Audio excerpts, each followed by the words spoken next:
चलिए, जो आपका ये नया टॉपिक है ये क्या है? सॉलिड्स की मैग्नेटिक प्रॉपर्टी कैसे होती है। जैसे अभी तक आपने सॉलिड्स को कैसे कैसे तरीके से डिफरेंशिएट करा है। अभी तक आपने करा है क्रिस्टलाइन और अमरफस के फॉर्म में, और कंडक्टर, सेमीकंडक्टर और इंसुलेटर के फॉर्म में। आज हम मैग्नेटिक बिहेवियर के फॉर्म में उनको डिवाइड कर रहे हैं सॉलिड्स को। ठीक है बच्चों, पैरामैग्नेटिज्म हमने पहले भी पढ़ा था, डाई भी पढ़ा था, फेरो भी पढ़ा था, एंटी फेरो नया है, फेरे मैग्नेटिक भी नया है। सबके लिए नया मौका है, सब एक बार दोबारा पढ़ लो। एक और बार पढ़ना पड़ेगा इसे बहुत डिटेल में। इनकी 20 से ज़्यादा प्रॉपर्टीज़ हमें यूनिट 3 जो हमारी मैग्नेटिज्म की है फिज़िक्स में, उसमें पढ़नी पड़ेगी। पर अगर अभी हम देखें थोड़ा ब्रीफ में, तो हम इन्हें पढ़े कैसे? तो आप डिफरेंस में पढ़ लो। डिफरेंस में कैसा? देखिए, जैसे पहला डिफरेंस बन गया पैरा और डाया में। ठीक है, पैरा और डाया में। तो ज़रा मैं डाया की बात करता हूँ और पैरा की बात करता हूँ, जिसमें मैं पहली कंडीशन क्या लगा रहा हूँ।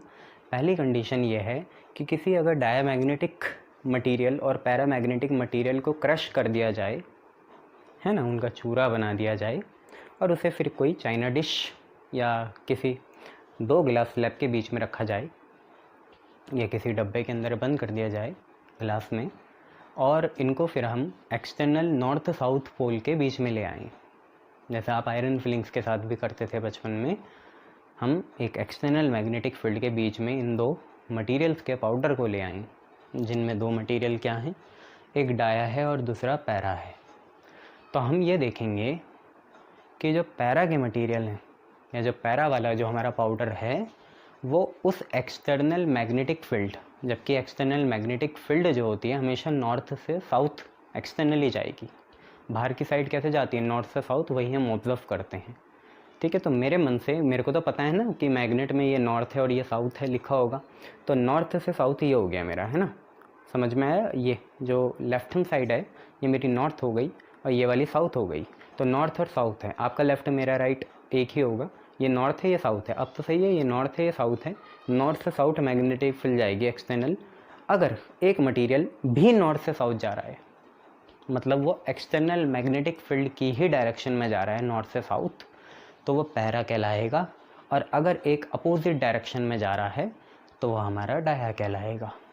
इसको आप ऐसे भी समझ सकते हो, जो एक्सटर्नल मैग्नेटिक फील्ड के अलॉन्ग अट्रैक्ट हो गया उसे हम पैरा बोलेंगे, और जो अपोजिट साइड में रिपेल हुआ उसे हम डाया बोलेंगे। बेटा, दोनों में मैग्नेटिक मोमेंट क्या होता है? तो जैसे डाइपोल मोमेंट होता है, उसमें क्या आता है? Charge into length. Charge into length आता है। तो मैग्नेटिक मोमेंट आप वही यूनिट 3 में पढ़ोगे, पर मैं अभी बता देता हूँ। चार्ज की जगह वहाँ पे पोल की स्ट्रेंथ आती है, जैसे नॉर्थ पोल और साउथ पोल। तो pole strength into length of the magnetic dipole जो होता है हमारा मैग्नेटिक मोमेंट होता है, दोनों में ही 0 होता है। बेटा, पैरा में हम बहुत बार पढ़ चुके हैं, पैरा में अनपेड इलेक्ट्रॉन होते हैं, इसलिए उसे पैरा कहा जाता है, अकेला। और डाया मतलब डुएट, पेयर बन गया डाया, डबल, कपल, तो डाया बोलते हैं उसे। तो पैरामैग्नेटिज्म में क्या होता है, आपके बहुत कम अनपेड इलेक्ट्रॉन होंगे और डाया में आपके पेड इलेक्ट्रॉन होंगे, ऑब्वियसली कम होंगे। आपको एग्जाम्पल्स याद करने हैं। और मैग्नेटिक मोमेंट 0 है, तो इसका मतलब अगर एक ऐसा जा रहा होगा तो एक ऐसा जाएगा, ये दोनों कैंसिल हो जाएंगे ऊपर वाले। एक ऊपर तो एक नीचे, एक ऐसे तो एक ऐसे, यहाँ पे भी कैंसिल और यहाँ पे भी कैंसिल बच्चे। ठीक है, तो पैरा डाया में आपको फ़र्क पता चला, जो एक्सटर्नल मैग्नेटिक फील्ड के अलॉन्ग ही अट्रैक्ट हो जाए वो पैरा होगा, और जो अपोजिट डायरेक्शन में रिपेल होगा वो डाया होगा। दोनों का मैग्नेटिक मोमेंट कितना होता है? 0 होता है। ठीक है, पैरा में लेस नंबर में अनपेड इलेक्ट्रॉन होंगे और डाया में सारे इलेक्ट्रॉन क्या होंगे? पेयर्ड अप होंगे। डाया के आपका एग्जाम्पल भी पता है, जेनी कनाडा होगी, जेनी जो है कनाडा होगी, जिंक, कैडमियम और मरकरी। ये एग्जाम्पल आपको पढ़ने हैं, बस ये चीज़ें। ठीक है, तो दूसरा डिफरेंस आप देखिए, या डिफरेंस क्या देखना, फेरो देख लो। तो फेरो क्या होता है? पैरा का बड़ा भाई है। फादर तो नहीं, एल्डर ब्रदर और यंगर ब्रदर के बीच की रिलेशन। फेरो बड़ा भाई है, पैरा छोटा भाई है। भाई, पैरा बहुत वीकली अट्रैक्ट होता है, ये बहुत स्ट्रांगली अट्रैक्ट होता है। इसका 0 नेट मैग्नेटिक मूवमेंट है। भाई, वो तो बेवकूफ़ है ना, अभी उसका अकल कहाँ है, कच्चा है अभी वो। तो 0 नेट मैग्नेटिक मूवमेंट है, इसका नॉन 0 नेट मैग्नेटिक मूवमेंट होता है। अब तो ये बड़ा हो गया ना। इसमें बहुत कम अनपेड इलेक्ट्रॉन होते हैं, इसमें बहुत ज़्यादा अनपेड इलेक्ट्रॉन होते हैं।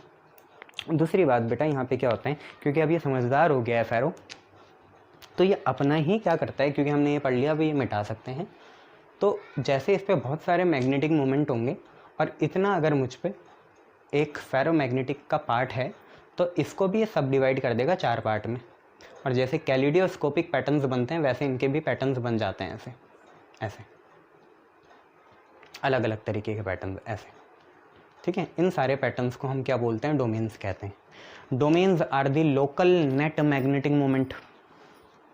हर फेरोमैग्नेटिक मटेरियल में कुछ मैग्नेटिक मोमेंट अपना क्लस्टर या ग्रुप बना देते हैं, ठीक है। और उन्हीं क्लस्टर और ग्रुप की वजह से उनका नेट मैग्नेटिक मोमेंट कितना आता है, 0 आता है। मान लो हम पे कुल मिला के 50 था, तो 5 ये ले गया, 15 ये ले गया, 10 ये ले गया, अब कितना बचा, 15 और 10 20 30 40 50, तो यहाँ 20 आ जाएगा। तो देखिए इसका मैग्नेटिक मोमेंट 20 है, इसका 5 है, इसका 10 है, इसका 15 है। आप अगर इन्हें जोड़ दो या आप अगर इन्हें घटा भी दो, सबट्रैक्ट कर दो, तो कभी भी 0 नहीं आएगा। तो इसका मतलब इनका मैग्नेटिक मोमेंट 0 नहीं होता। ये एक तरह का लोकल क्लस्टर बना देते हैं मैग्नेटिक मोमेंट का, और हर क्लस्टर को हम बोलते हैं डोमेन। क्या बोलते हैं, डोमेन बोलते हैं, है ना। बेटा फेरोमैग्नेटिक मटेरियल ही ऐसे मटेरियल होते हैं जिनसे हम अपने परमानेंट मैग्नेट बनाते हैं। जैसे बार मैग्नेट हो गया, हॉर्सशू मैग्नेट हो गया, ठीक है। ये सारे मैग्नेट हम, और जो वो गोल वाला मैग्नेट होता है ना यूनिपोलर, वो मैग्नेट हम इनसे ही बनाते हैं। किनसे, फेरोमैग्नेटिक मटेरियल से बनाते हैं। क्यों बनाते हैं फेरोमैग्नेटिक मटेरियल से, क्योंकि बेटा इनकी रिटेंटिविटी जो होती है या रिटेनिंग पावर जो होती है वो हाई होती है। रिटेनिंग पावर क्या हो गया, मान लो आपने भी देखा होगा, जैसे हमारे स्टील हो गया, तो स्टील का अगर कोई सिक्का है, आपने कॉइन लिया और उसे अगर आपने मैग्नेट में रगड़ा, या कोई पिन होगी सेफ्टी पिन, उसे भी अगर आप मैग्नेट में रगड़ दो और फिर उस मैग्नेट को दूर फेंक दो, तब हम ये देखते हैं कि उस कॉइन या उस सेफ्टी पिन के अंदर कुछ मैग्नेटिज्म आ जाता है, मतलब वो कुछ मैग्नेटिक प्रॉपर्टीज़ रिटेन कर लेती हैं। ऐसे ही हमारा आयरन भी करता है और स्टील भी करता है, कोबाल्ट भी करता है, निकल भी करता है। इसलिए ये मैग्नेटिक फील्ड की स्ट्रेंथ को या मैग्नेटिज्म को रिटेन बोल लो, हाँ रिटेन, और एक और नाम है रिटेंटिविटी, कर सकते हैं, ठीक है। तो ये आपका फेरोमैग्नेटिक होता है। बेटा यहाँ डायपोल मोमेंट 0 नहीं होता, इसलिए हर जगह अलाइंड है। अच्छा, एंटी फेरो क्या होता है, फेरो को उल्टा देखो, फेरो में नॉन जीरो है, यहाँ 0 होगा। इसमें अनपेयर्ड इलेक्ट्रॉन लार्ज हैं, इसमें भी लार्ज हैं। देखो Fe के भाई हैं यहाँ, FeO और Fe2O3, ठीक है। मैग्नेटिक मोमेंट 0 कैसा है, क्योंकि यहाँ देखो 4 ऊपर हैं, अब इनमें से 2 नीचे हो जाएं तो ये है। अब होता क्या है, वो स्ट्रांगली अट्रैक्ट होता है या वीकली अट्रैक्ट होता है, तो आपको डिफरेंस खुद बनाना है। फेरी मैग्नेटिज्म में अभी भी स्टडी हो रही है, ख़त्म नहीं हुआ, ठीक है। इससे हम क्वांटम मैग्नेट्स बनाएंगे, छोटे लेवल के मैग्नेट, है ना। अभी हम कितना छोटा मैग्नेट बना पाते हैं, ये जो हमारे छोटे छोटे जो स्पाई ड्रोन्स होते हैं, मधुमक्खी या जो आपकी फ्लाई है उसके साइज़ के छोटे छोटे ड्रोन्स होते हैं आपके, ठीक है, स्पाई, उनमें जो मैग्नेट लगा रहता है या जो आपका हेयरिंग सेंसर लगा रहता है, ठीक है, हेयरिंग सेंसर लगा रहता है, तो वो फेरी मैग्नेटिक का ही बनता है। तो ये वीकली अट्रैक्ट होते हैं, पहली बात। डोमेन्स इक्वल नंबर में होंगे और नेट जीरो आपका मैग्नेटिक मोमेंट होगा, इक्वल नंबर में डोमेन है। जैसे यहाँ तो 5 है, 10 15 20 है, यहाँ पे सब 5 होंगे, ठीक है। या 50 को अगर 1/4 कर दो, उतने होंगे यहाँ पे, है ना। सबसे मेन बात क्या है, इसका एग्जांपल देखो, Fe3O4 है या Fe2O3 है। अगर बढ़िया क्वेश्चन बना तो ये बनेगा कि Fe2O3 कहाँ आता है, तो आपको याद होना चाहिए एंटी फेरो में आता है, और Fe3O4 कहाँ आता है, फेरी में आता है, ये आपको याद होना चाहिए।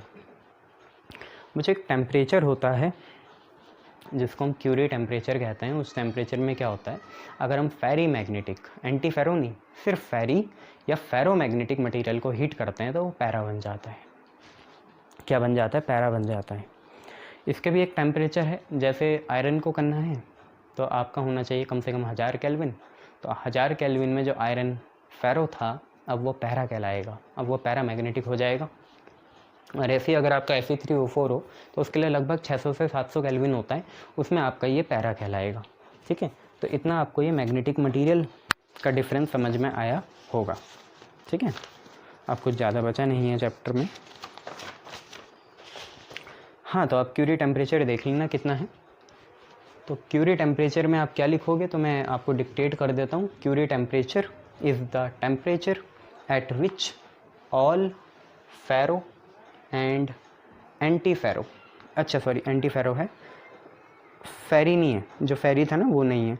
तो क्या है, Curie temperature is the temperature at which all ferro and anti ferro substances becomes para. Para बन जाते हैं वो, है ना। सारे फेरो या एंटी फेरो सब्सटेंसेस क्या बन जाते हैं, पैरा बन जाते हैं।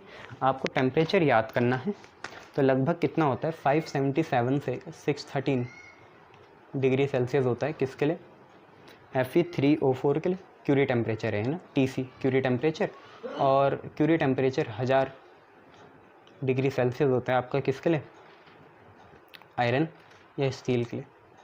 ये आपको याद रखना है, ठीक है।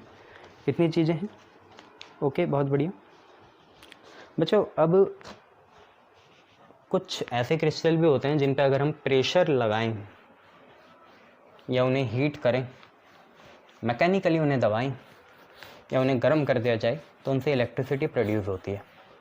इसमें ही आपका सबसे पहला है क्रिस्टल, उसे हम बोलते हैं पीजो इलेक्ट्रिक क्रिस्टल। तो उसको पढ़ने के लिए पीजो इलेक्ट्रिसिटी समझते हैं, इलेक्ट्रिसिटी, पीजो इलेक्ट्रिसिटी। ये लोग हम ये समझते हैं, ये 1 मार्क्स में आ जाता है आपका। तो आपको पीजो इलेक्ट्रिसिटी पता होना चाहिए क्या होता है, ठीक है।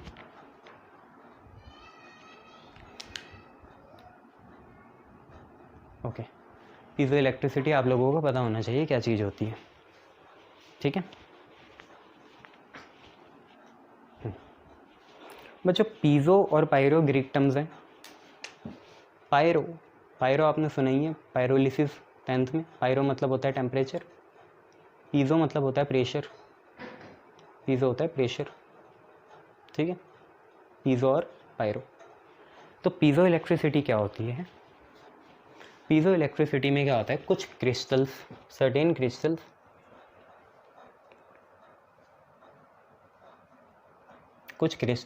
पे अगर हम व्हेन सब्जेक्टेड टू, अगर हम उन्हें हाथों से दबाएं, मैकेनिकली दबाएं, ठीक है, हाइड्रोलिक से दबाएं, तो वो कुछ इलेक्ट्रिसिटी प्रोड्यूस करते हैं। उस इलेक्ट्रिसिटी को हम पीजो इलेक्ट्रिसिटी कहते हैं, और जो क्रिस्टल प्रोड्यूस करते हैं उन्हें पीजो इलेक्ट्रिक क्रिस्टल कहा जाता है। तो certain crystals when subjected to mechanical stress या प्रेशर, मैकेनिकल स्ट्रेस या प्रेशर प्रोड्यूस इलेक्ट्रिसिटी, ये इलेक्ट्रिसिटी प्रोड्यूस करते हैं।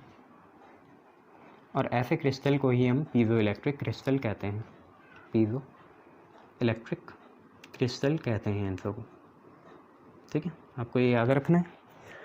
दूसरी बात,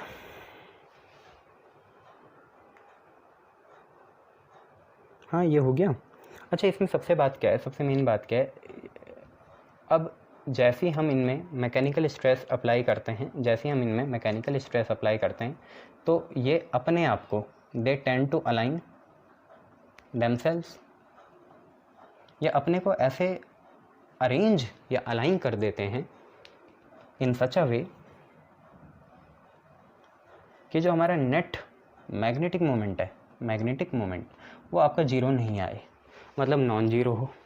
इसी की वजह से इनकी इलेक्ट्रिसिटी प्रोड्यूस होती है ना। बेटा इनके एग्जाम्पल आपको देखने पड़ेंगे। तो एक तो एग्जाम्पल इसका वही होता है जिससे आपका ग्लास बनता है, जिसे हम क्वार्ट्ज बोलते हैं, और एक और होता है रोशेल सॉल्ट। आपको रोशेल जो आपका सॉल्ट है आपके स्कूल के लेबोरेटरीज़ में मिल जाएगा, ठीक है। पीजो इलेक्ट्रिसिटी ये है कि कुछ क्रिस्टल्स होते हैं, जब हम उन पर मैकेनिकल स्ट्रेस या प्रेशर लगाते हैं, तो उनमें इलेक्ट्रिसिटी प्रोड्यूस होती है ना। ऐसे कैसे कर पाते हैं वो, कि वो लोग क्या करते हैं, नेचुरली अलाइन कर देते हैं ऐसे अपने आप को कि नेट मैग्नेटिक मोमेंट क्या आए, जीरो आए। इसका मतलब पहले अगर दो ऐसे होंगे तो अब वो या तो ऐसे हो जाएंगे या तो ऐसे हो जाएंगे, ताकि नेट जीरो आए, या तो सारे नीचे हो जाएंगे, ठीक है। एग्जाम्पल आपको समझ में आ ही गए, क्वार्ट्ज है या रोशेल सॉल्ट है। इसके बाद बच्चों पीजो इलेक्ट्रिसिटी के बाद आप पे आएगी पायरो इलेक्ट्रिसिटी।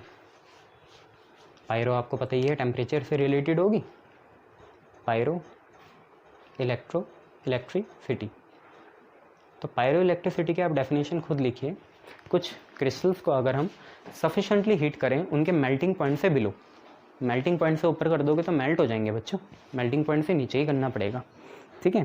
तो पायरो इलेक्ट्रिसिटी क्या है कि when some pyro electric crystals, कुछ पायरो इलेक्ट्रिक क्रिस्टल्स को सब्जेक्ट करें, सब्जेक्टेड टू हीट, अगर कुछ पायरो इलेक्ट्रिक क्रिस्टल्स को हम हीट करें बिलो देयर मेल्टिंग पॉइंट से कम, और वो प्रोड्यूस करें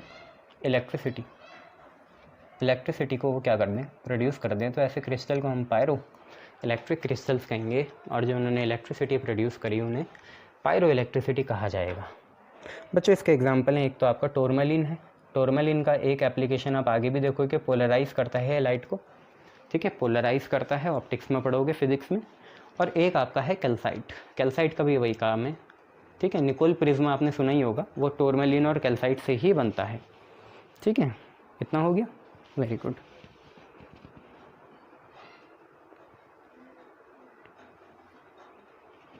ठीक है, कुछ और हैं बच्चों इसमें, वैसे तो ये दो बहुत इंपॉर्टेंट हैं एग्जामिनेशन पॉइंट ऑफ व्यू से, कौन कौन, पीजो और पायरो इलेक्ट्रिसिटी। अब आप एक और देख लीजिए जिसका नाम है फेरो इलेक्ट्रिसिटी। तो फेरो इलेक्ट्रिसिटी क्या होता है, कुछ पीजो इलेक्ट्रिक क्रिस्टल ही होते हैं, सम पीजो इलेक्ट्रिक क्रिस्टल। फेरो इलेक्ट्रिसिटी कौन दिखाते हैं, कुछ पीजो इलेक्ट्रिक क्रिस्टल ही दिखाते हैं। इन पीजो इलेक्ट्रिक क्रिस्टल में होता क्या है, जैसे आप लोगों ने अभी देखा, पीजो इलेक्ट्रिक क्रिस्टल में होता क्या था कि जब हम इनमें मैकेनिकल स्ट्रेस अप्लाई करते थे तो कुछ देर के लिए ये अपने को ऐसा अलाइंग या ऐसा अरेंज कर देते थे कि इनका डायपोल मोमेंट जो नेट था वो नॉन जीरो आए, जीरो ना आए, ठीक है। क्या हो अगर जो उन्होंने ये टेम्परेरी अरेंजमेंट या अलाइनमेंट करा था अपने डोमेन्स का या आयंस का, वो परमानेंट हो जाए। बच्चों अगर वो परमानेंट हो जाए तो वो निशाना हमेशा किसकी तरफ होता है, फेरो इलेक्ट्रिसिटी की तरफ होता है। तो आपको याद रखना है, some piezo electric crystal if tries to remain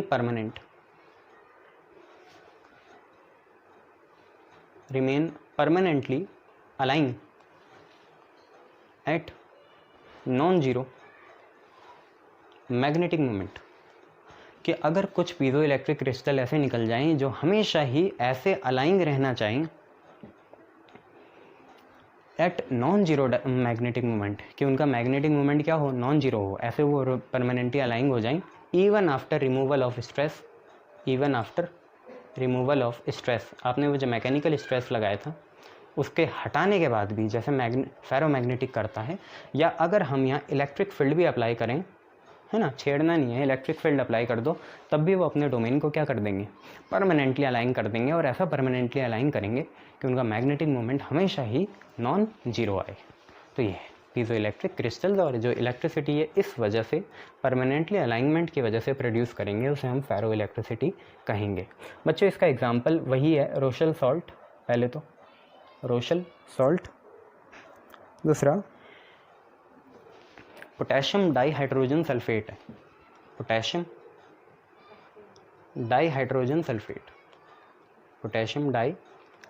sulphate, एक भी याद रखोगे बहुत है बच्चों, रोशल सॉल्ट ही याद रख लो, ठीक है। कैल्साइट टोरमेलिन किसका था, पायरो का था, ठीक है, वेरी गुड। बच्चों अगर क्या हो, सारी ये चीज़ हो, पीजो इलेक्ट्रिक क्रिस्टल ही हो, अपने को वो इलेक्ट्रिक फील्ड और स्ट्रेस के हटाने के बाद भी ऐसा परमानेंटली अलाइन कर दे कि अब उसमें नॉन जीरो की जगह अगर जीरो मैग्नेटिक मोमेंट आ जाए, क्या आ जाए, जीरो मैग्नेटिक मोमेंट आ जाए नॉन जीरो की जगह, बाकी सारी चीज़ें वही हैं, अभी भी पीजो इलेक्ट्रिक क्रिस्टल है, अभी भी इलेक्ट्रिक फील्ड के हटाने या मैकेनिकल स्ट्रेस के हटाने के बाद उन्होंने अपने को परमानेंटली अलाइन कर दिया। पर पहले फेरो इलेक्ट्रिसिटी के टर्म्स में उन्होंने कैसे अलाइन करा था कि नॉन जीरो मैग्नेटिक मोमेंट था, अब जीरो मैग्नेटिक मोमेंट हो गया, तो आज वो फेरो की जगह क्या कहलाएगा, एंटी फेरो कहलाएगा, ठीक है। ये आप याद रखना बेटा, इसका एक ही एग्जाम्पल है लेड पीबी ज़िरकोनेट, ये सारी चीज़ें हैं। तो हमने देखा इलेक्ट्रिसिटी के टर्म्स में चार तरह से हम पे क्रिस्टल्स हो सकते हैं।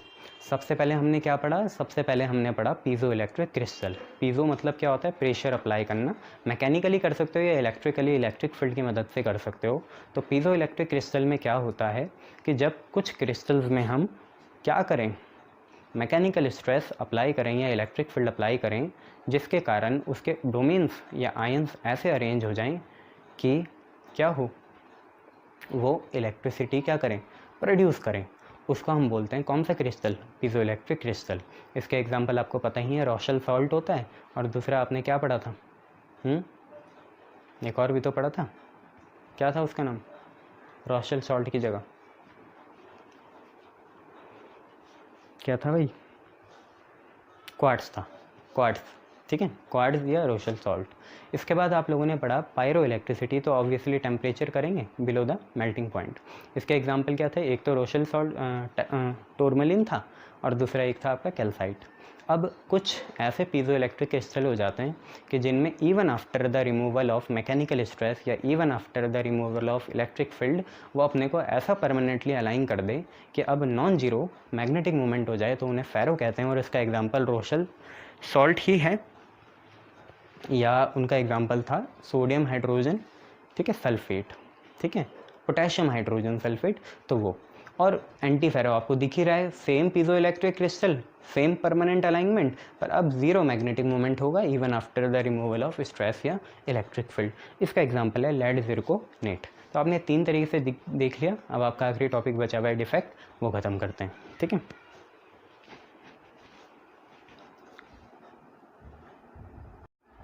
बच्चों वो हमारा आखिरी टॉपिक बचा है डिफेक्ट, वो ख़त्म करते हैं, और होपफुली नेक्स्ट वीक से फिर सोल्यूशन करेंगे। पर उससे पहले आप ये एक क्वेश्चन करिए कि हमें क्या करना है। हमें क्वेश्चन ये है कि गिवन एग्जांपल ऑफ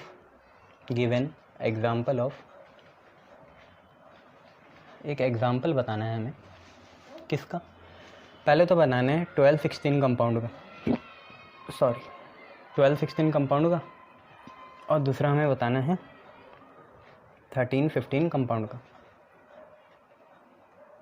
12-16 कंपाउंड और 13-15 कंपाउंड। इसका मतलब क्या हुआ? देखिए यहाँ 12 क्या सिग्निफाई कर रहा है, ग्रुप को कर रहा है, 16 भी ग्रुप को कर रहा है, 13 भी ग्रुप को कर रहा है, 15 भी ग्रुप को कर रहा है। तो आपको कुछ ऐसे कंपाउंड बनाने हैं जिनमें एक तो ग्रुप 12 का हो और एक ग्रुप 16 का हो। तो ग्रुप 12 के क्या क्या हो सकते हैं? जिंक हो सकता है, कैडमियम हो सकता है, मर्क्यूरी हो सकता है। 16 के क्या हो सकते हैं? वही ओ स्टाइल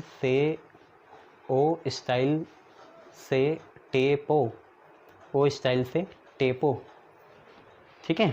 ग्रुप 13 आपको पता ही है, बैंगन आलू गोभी इन थैला, ये boron aluminium gallium indium thallium. और ग्रुप 15 आपको पता ही है, नाना पाटेकर राज सब्जी बेचेगा, ये चीज़। इनके आप जोड़े बनाइए ग्रुप 12-16 के और आंसर बताइए। जैसे एक हो गया ZNO, यस, और बताइए। वहाँ से आप तरह तरह के बना सकते हैं, कोई भी 2-3 लिख देना, ठीक है। मैं आपको बता देता हूँ कि क्या क्या हो सकते हैं। ZNS हो सकता है, यस, ZNO हो गया, और CDSE हो सकता है, या CDSE लिख लो, ऐसे यहाँ से बनाओ, BP या BAS बना लो, बस INSB बना लो, ओके, ALN बना लो, यस। तो ये हैं ग्रुप 13-15 के कंपाउंड, ठीक है। और गैलियम आर्सेनाइड तो बहुत ही इंपॉर्टेंट है, आगे जाके आप पढ़ोगे, ये आपका फोटो डायोड में यूज़ होता है, ऑप्टो इलेक्ट्रॉनिक सेंसर में, है ना। तो 12-16 और 13-15 कंपाउंड आपने देख लिए, ठीक है, वेरी गुड। चलिए तो अब हम डिफेक्ट की बात करते हैं। ज़रा समझते हैं पहले ये डिफेक्ट या इम्परफेक्शंस जो हैं आते ही क्यों हैं। क्या होता है डिफेक्ट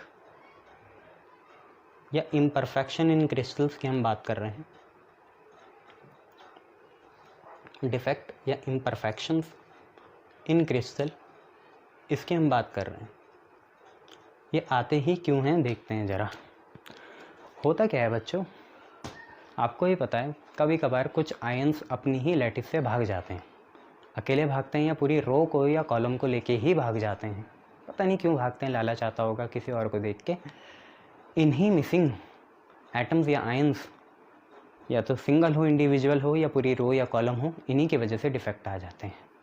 ठीक है, तो यहाँ पे डिफेक्ट मतलब ये नहीं है कि उसकी शक्ल ख़राब है। डिफेक्ट मतलब क्या है कि some of the ions are missing from crystal lattice, कुछ आयंस मिस हों क्रिस्टल लैटिस से, इसकी वजह से ये होता है डिफेक्ट। बच्चों जनरली जो हमारे डिफेक्ट होते हैं वो 2 तरह के होते हैं। एक होता है पॉइंट डिफेक्ट मतलब एक ही भागे, और एक होता है लाइन डिफेक्ट। ठीक है, पॉइंट डिफेक्ट क्या होता है, व्हेन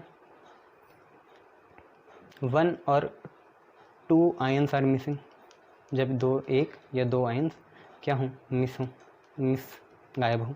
कहाँ से, क्रिस्टल लैटिस से, तो उसे पॉइंट डिफेक्ट कहते हैं। लाइन डिफेक्ट वही है जिसकी मैं बात कर रहा था, होल ऑफ द रो, पूरी कॉलम की लड़ी भाग गई, रो भाग गई, या कॉलम ही भाग गया, पूरे 10-12 एक साथ लाइन से भाग गए, तो उसे हम बोलते हैं लाइन डिफेक्ट। तो whole of the ions from rows and columns are missing.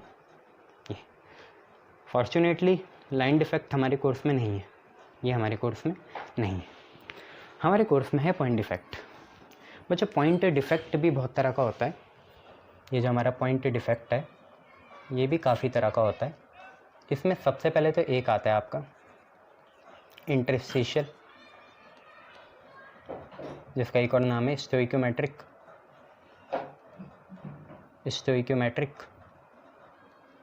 Point defect में पहला ये है इंटरस्टिशियल स्टोइक्योमेट्रिक, ये इसे बोलते हैं थर्मोडायनामिक डिफेक्ट।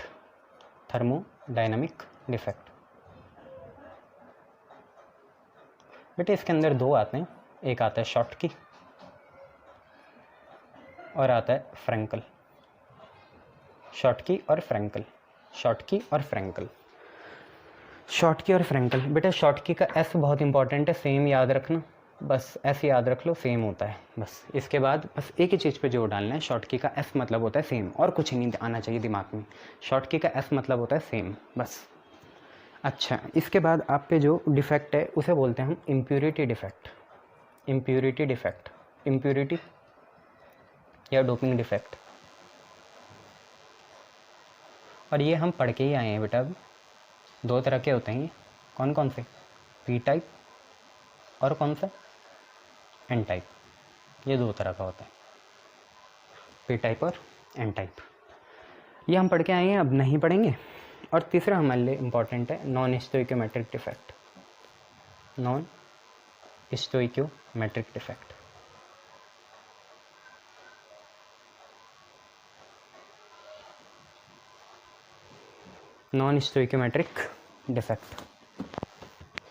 इसका मतलब क्या होता है, यहाँ पे 2 तरह के होते हैं, या तो मेटल कटाइन की एक्सेस हो जाए, कटाइन ज़्यादा हो जाए, या उनकी डेफिशिएंसी हो जाए, कटाइंस ज़्यादा हो जाएं या कम हो जाएं, और या तो अनाइंस ज़्यादा हो जाएं या कम हो जाएं। तो इतना सारा है आपका डिफेक्ट। ठीक है, क्या होता है आपका डिफेक्ट या इम्परफेक्शन, कि कुछ आयंस मिस होते हैं क्रिस्टल लैटिस से। अब वो एक ही जाए या पूरी लड़ी जाए, रोज़ से सारे भाग जाएं, कॉलम से सारे भाग जाएं, वो डिफेक्ट कहलाता है। 2 तरीके से हमने मेनली डिफेक्ट को डिवाइड करा है, जिसमें एक है पॉइंट डिफेक्ट और दूसरा है लाइन डिफेक्ट। पॉइंट डिफेक्ट में 1 और 2 आयंस ही मिस होंगे और रैंडमली होंगे, कैसे भी भाग सकते हैं, है ना। लाइन डिफेक्ट में आपके पूरी की पूरी रोज़ या कॉलम से ही आयंस गायब हो जाते हैं, पूरी रो ही गायब हो जाती है, कॉलम ही गायब हो जाते हैं। लाइन डिफेक्ट आपके कोर्स में नहीं है, पॉइंट डिफेक्ट है। पॉइंट डिफेक्ट आपका 3 तरीके से है, जिसमें पहला है इंटरस्टिशियल या स्टोइक्योमेट्रिक या थर्मोडायनेमिक डिफेक्ट। इसमें 2 तरह के डिफेक्ट हैं, एक है शॉटकी और दूसरा है फ्रैंकल। शॉटकी का ऐसे याद रखना, एस मतलब सेम है, अभी सिग्निफाई करूँगा क्या चीज़ है। फिर उसके बाद इम्प्योरिटी या डोपिंग डिफेक्ट है, इसमें 2 तरह के आते हैं, पी टाइप और एन टाइप। और तीसरा आपका है नॉन स्टोइक्योमेट्रिक डिफेक्ट, जिसमें या तो मेटल कटाइन ज़्यादा हो जाए या कम हो जाएँ, या अनाइंस जो हैं वो ज़्यादा हो जाएँ या कम हो जाएँ। ठीक है, इतनी चीज़ें हैं। चलिए, तो सबसे पहले हम ये समझते हैं ये स्टोइक्योमेट्रिक मतलब ही क्या होता है, और फिर इसके बाद हम इसे डिफाइन करेंगे।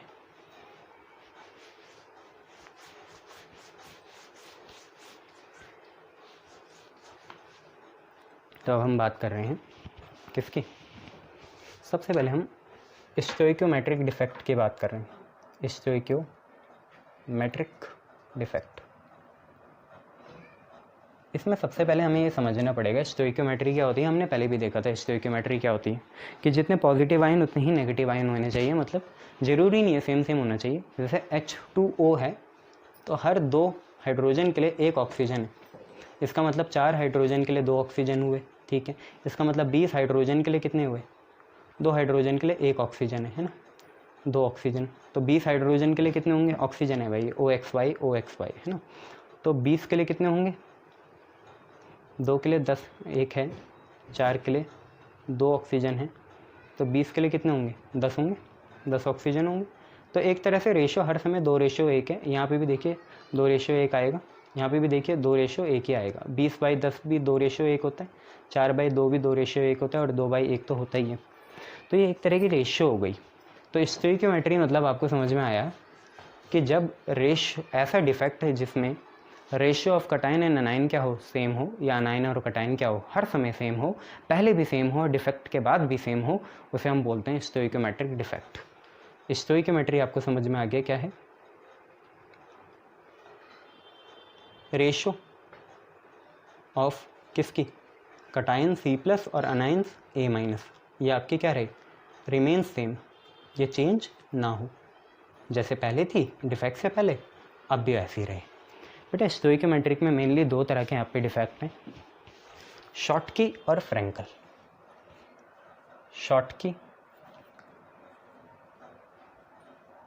शॉटकी डिफेक्ट और फ्रैंकल डिफेक्ट।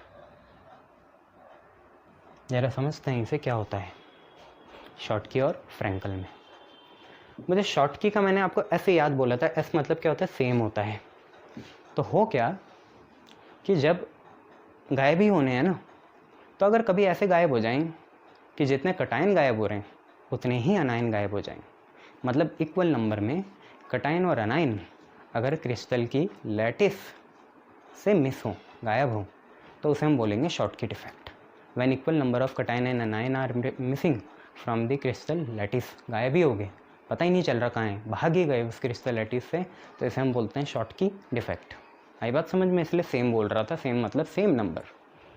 तो शॉटकी डिफेक्ट आपको समझ में आया when equal number of cations and anions are missing from crystal lattice, कभी वापस नहीं आएंगे बच्चों, भाग गए, are missing from crystal lattice, वापस नहीं आएंगे कभी, तो इसे हम बोलते हैं आपका Schottky defect.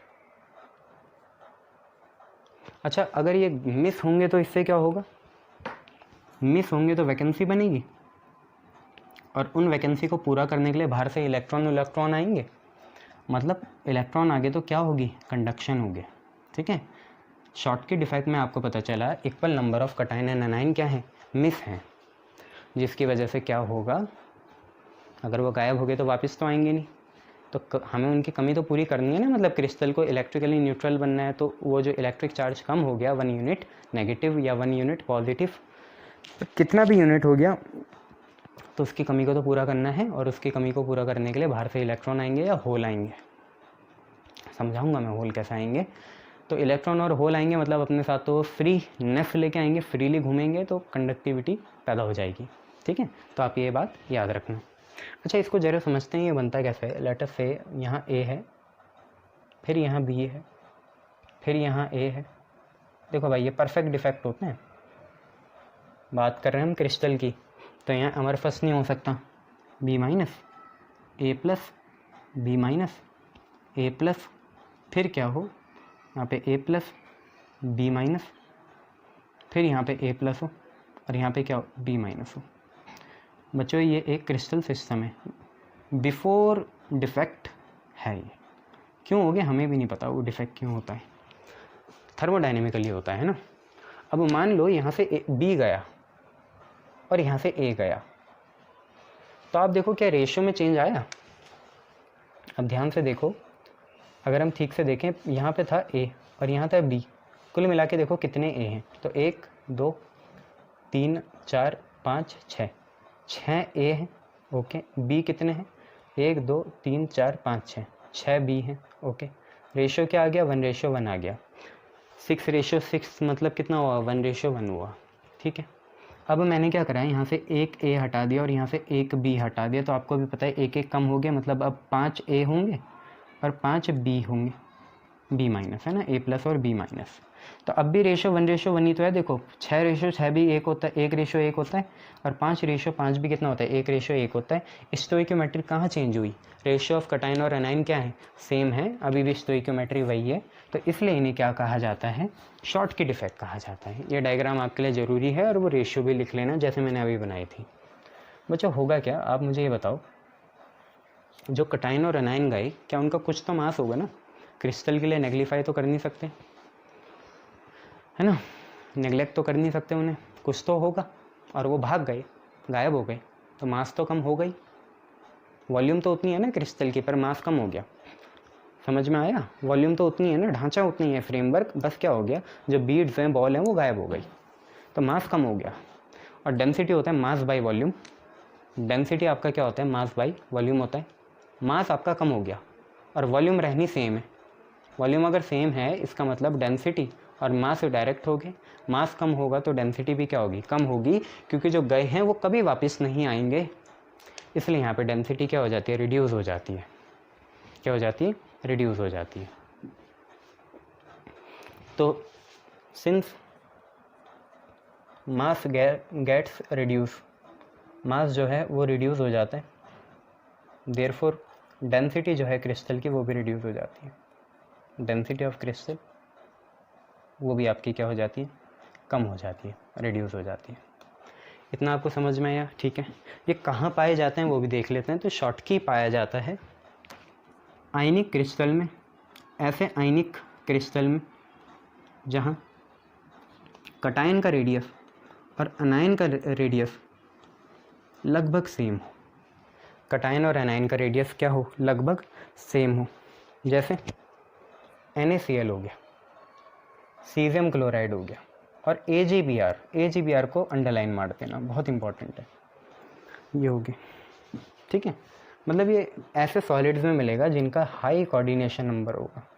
High coordination number, जैसे NaCl में 6 सोडियम को 6 क्लोरीन घेरते हैं, और 6 क्लोरीन को एक क्लोरीन को 6 सोडियम घेरते हैं, और एक सोडियम को 6 क्लोरीन घेरते हैं, मतलब हर एक के लिए हर 6 हैं, यानी एक के लिए 6 क्लोरीन है और एक क्लोरीन के लिए 6 Na है, तो हाई कोऑर्डिनेशन नंबर है। ठीक है, तो शॉर्ट की आपको समझ में आया होगा। फ्रैंकल देखो होता क्या है, पहली बात यहाँ पे एक ही जाता है और एक भाग नहीं जाता, क्योंकि आपको पता है यहाँ पे क्रिस्टल में वाइड्स भी होते हैं, जिनको आज से हम इंटरस्टिशियल साइट कहेंगे। आपको पता है पहले भी बहुत बार हमने इंटरकन्वर्टिबली इंटरस्टिशियल साइट ही बोला है वाइड को। तो होगा क्या, जिसका साइज़ छोटा है, हमेशा आपको पता है अनाइन का साइज़ बहुत बड़ा होता है, कटाइन का साइज़ क्या होता है, छोटा होता है। और ये भी हमने न्यूमेरिकल में बहुत बार देखा है कि अगर किसी को जाना ही है तो कटाइन ही जाएगा, क्योंकि इसका साइज़ क्या होता है, छोटा होता है। तो हुआ क्या, कटाइन जो है अपनी क्रिस्टल लैटिस से बोर हो चुका था, तो वो कटाइन वहाँ से हट के उसी क्रिस्टल के अंदर के वाइड में जाके छुप गया। जो कटाइन था, क्योंकि उसका साइज़ छोटा था और वो बोर भी हो चुका था अपने क्रिस्टल लैटिस में, हमेशा वहीं रह के, उसका ऊपर नीचे दाएं बाएं सब एक ही चीज़ था, बहुत सालों से वही था, तो वो बोर हो गया और वाइड के अंदर जाके रहने लगा। वो वाइड उसी क्रिस्टल की है, तो भागा नहीं क्रिस्टल से, बस उसने अपनी जगह चेंज कर ली। पहले वो क्रिस्टल लैटिस में रहता था, अब वो वाइड में रहने लगा। भागा नहीं क्रिस्टल से, इसका मतलब उसकी डेंसिटी चेंज ही नहीं हुई। डेंसिटी कब चेंज होती है, जब वो क्रिस्टल से भाग जाए। यहाँ तो भागा नहीं है, वो क्रिस्टल के अंदर ही है, बस उसकी पोजीशन चेंज हुई है। ठीक है, पोजीशन चेंज हुई है। तो यहाँ हुआ क्या, when cations leaves its crystal site and occupy void या interstitial site within same crystal, उसी क्रिस्टल में, within same crystal, उसी क्रिस्टल में। हुआ कैसे होगा, जैसे वही C plus D minus C plus D minus C plus D minus D minus C plus D minus C plus, ये बहुत सारे आप ऐसे गोले हैं, ये अब हुआ क्या, ये कटाइन यहाँ से भाग गया और ये जो वाइड थी बीच में यहाँ पे चले गया, ये C+, ऐसे कटाइन अपनी वाइड से भाग के कहाँ चले गया, ये इसकी सॉरी अपने लैटिस से भाग के, ये जो क्रिस्टल लैटिस है इससे भाग के ये जो बीच की वाइड थी यहाँ पे चले गया। तो कहीं बाहर तो नहीं गया ना, तो इसका मतलब डेंसिटी में कोई फ़र्क नहीं आएगा, डेंसिटी अनअफेक्टेड रहेगी क्योंकि वो उस लैटिस से भागा ही नहीं, पोजीशन ही तो चेंज करी, तो डेंसिटी क्या रहेगी, अनअफेक्टेड रहेगी। ठीक है, बहुत बढ़िया। दूसरी बात, ये कहाँ पाया जाता है, लो कोऑर्डिनेशन नंबर में पाया जाता है पहली बात, और ऐसे क्रिस्टल में पाए जाते हैं जहाँ पे अनायन का रेडियस बहुत ज़्यादा हो कटाइन से, लार्ज साइज डिफरेंस हो, वहाँ ये पाया जाएगा। जहाँ लो कोऑर्डिनेशन नंबर हो पहली बात तो वो, और जहाँ कटाइन और अनायन के बीच में बहुत ज़्यादा डिफरेंस हो, जैसे हमें नेटिव मेटल लेने पड़ेंगे, जैसा एग्जांपल हो गया AgBr, वही आ गया देखो दोबारा। तो ऐसा कौन सा कंपाउंड है जो दोनों शो करता है, AgBr है, शॉर्ट की भी शो करता है, फ्रैंकल भी शो करता है, AgBr है ना, शॉर्ट की और फ्रैंकल दोनों शो करता है। दूसरा यहाँ पे क्या है, क्योंकि Ag की वेरिएबल ऑक्सीडेशन स्टेट होती है, AgCl हो सकता है और ZnBr हो सकता है, या ZnCl भी हो सकता है, इनमें बहुत गैप होता है ना, इसलिए क्योंकि जिंक ये सारे वेरिएबल ऑक्सीडेशन वाले हो गए, D ब्लॉक वाले, इसलिए है ना। तो ये देख लेना आप, ZnS भी लिख लो, कोई नहीं, ये लो। ठीक है, शॉर्ट की और फ्रैंकल आपको समझ में आया होगा, बहुत बढ़िया। इसके बाद अब हम स्टोइकोमेट्रिक डिफेक्ट इतना ही था, अब हम नॉन स्टोइकोमेट्रिक डिफेक्ट देखेंगे, पर उससे पहले मैं अपनी इंक भर दूँ मार्कर में।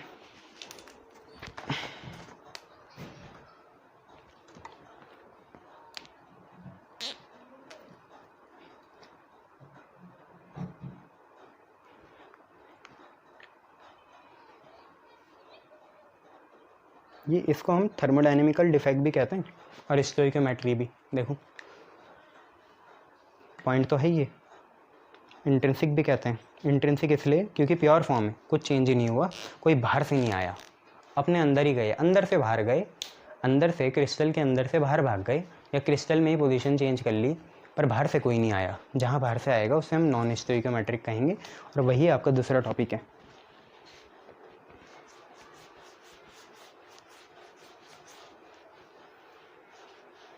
दूसरा टॉपिक जो है आपका यहाँ, उसका नाम है नॉन स्टोइकोमेट्रिक डिफेक्ट। ठीक है, non stoichiometric defect. Non stoichiometric defect, भाई नॉन स्टोइकोमेट्रिक नाम ही है, इसका मतलब यहाँ पे रेशियो ऑफ कटाइन और अनाइन डिस्टर्ब होगी, कटाइन एंड अनाइन सेम नहीं होगी। इसका मतलब पहले कुछ और होगी और बाद में कुछ और हो जाएगी, और पहले कुछ और थी इस और बाद में कुछ और हो गई। इसका मतलब कुछ तो ऐसा हुआ कि बाहर से कोई चीज़ आई होगी, या तो कटाइन आ सकते हैं बाहर से, या अनाइन आ सकते हैं। मान लो पहले 5 कटाइन 5 अनाइन थे, बाहर से 2 अनाइन और आ गए, या 3 कटाइन और आ गए, तो स्टोइकोमेट्री डिस्टर्ब हो जाएगी। पहले क्या था, भाग रहे थे, अंदर से ही भागे, इक्वल नंबर में भागे, या पोजीशन चेंज करी क्रिस्टल के अंदर, तो स्टोइकोमेट्री को कोई फ़र्क नहीं पड़ रहा था। जबकि यहाँ पे बाहर से कटाइन अनाइन आएंगे तो बहुत दिक्कत है, तो यहाँ पे रेशियो ऑफ कटाइन और अनाइन आपकी डिस्टर्ब हो जाएगी, डिस्टर्ब। ठीक है, डिस्टर्ब हो गई। अच्छा, इसमें इसके एग्जांपल, जैसे हमने एक वो निकल वाला फार्मूला पढ़ा था ना, जो आपके टेस्ट में भी आया था क्वेश्चन, 96% और 4% था उसका आंसर, वही है।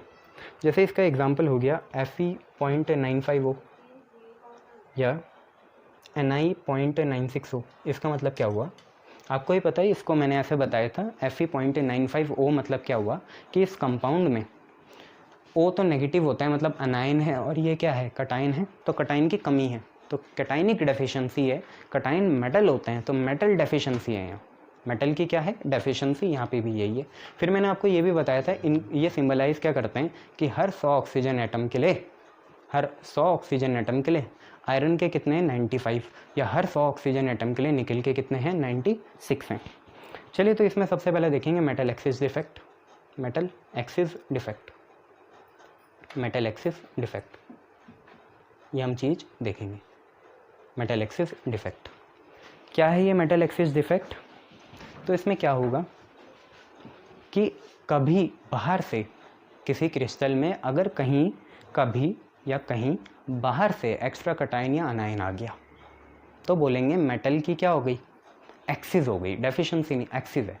ये तो डेफिशिएंसी है, वो अलग चीज़ है, एग्जांपल जनरलाइज कर रहा हूँ मैं, अभी तो डेफिशिएंसी बता रहा हूँ। ठीक है, क्या होगा, मेटल एक्सिस, नाम ही बता रहा है मेटल कटायन ज़्यादा हो जाएंगे, तो अंदर से तो नहीं हो सकते, बाहर से ही आए होंगे। तो व्हेन एक्स्ट्रा कटायन या अनायन, देखो वैसे तो मेटल एक्सिस है पर इसमें दोनों ही आते हैं, कटायन एनायन दोनों ही बताते हैं ना। व्हेन एक्स्ट्रा कटायन एंड अनायन, ऐसी बहुत सी चीज़ें हैं साइंस में, जनरलाइज कर देते हैं चीज़ों का। मेटल एक्सिस के अंदर भी अनायन ही आ रहा है, कटायन तो आएगा ही, अनायन भी आ रहा है। When extra cation and अनायन occupy native crystal lattice, native मतलब अपनी, इंडिजीनियस, नेटिव क्रिस्टल लैटिस, बाहर से आ गए, बाहर से गए नहीं, आ गए, जाते कहाँ हैं, शॉर्टकी में, यहाँ पे आ गए, जिसकी वजह से आपकी स्टोइकियोमेट्री क्या हो जाएगी, डिस्टर्ब हो जाएगी अगर एक्स्ट्रा कटायन और एनायन आ जाएंगे। ठीक है, चलिए तो इसमें देखते हैं क्या होता है। मान लीजिए आपने ये बनाया x plus Y minus X plus Y minus, X plus के नीचे वाई माइनस, फिर वाई माइनस के नीचे एक्स प्लस के नीचे वाई माइनस के नीचे एक्स प्लस। ये बहुत बढ़िया से चल रहा था, बहुत बढ़िया से चल रहा था।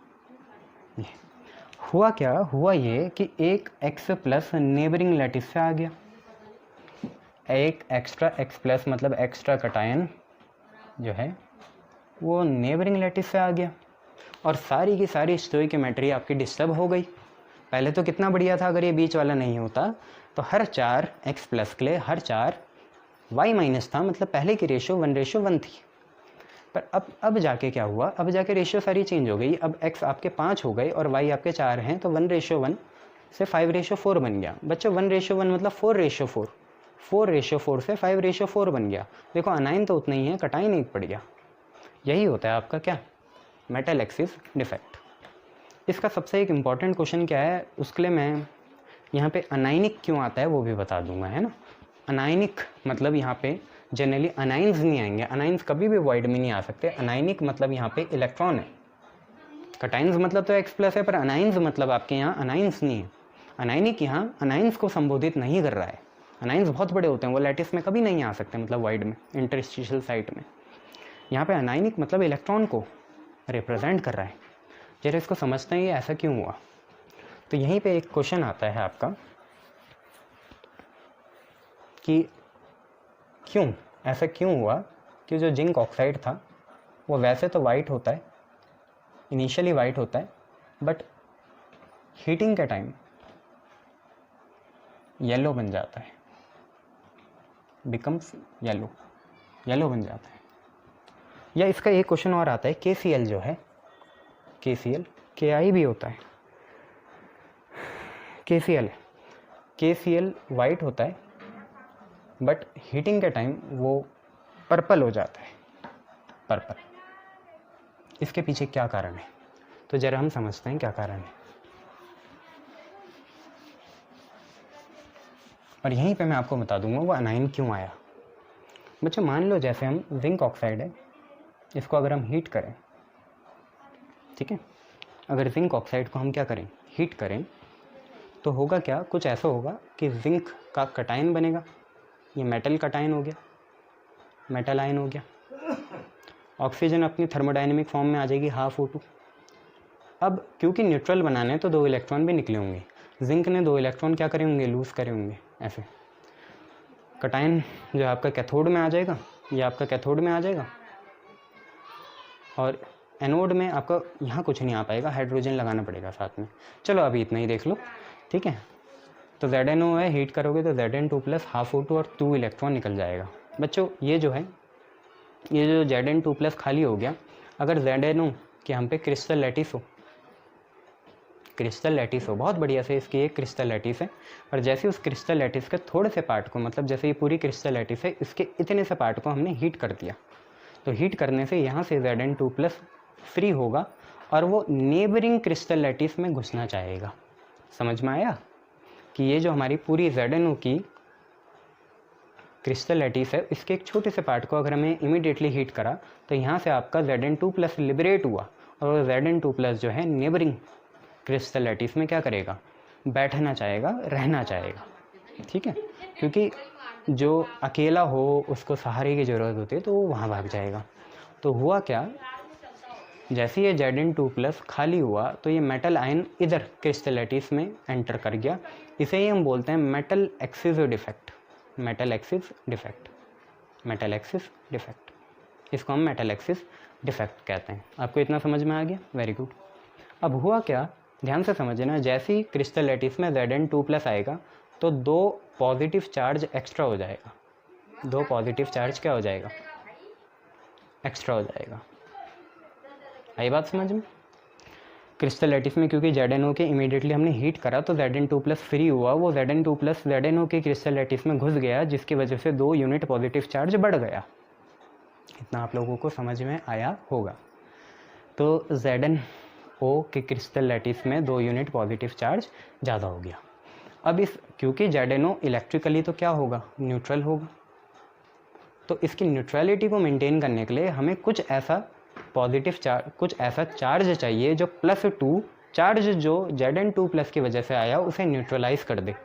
ऐसा तो हमारा -2 ही कर सकता है, क्योंकि जो +2 तो जो +2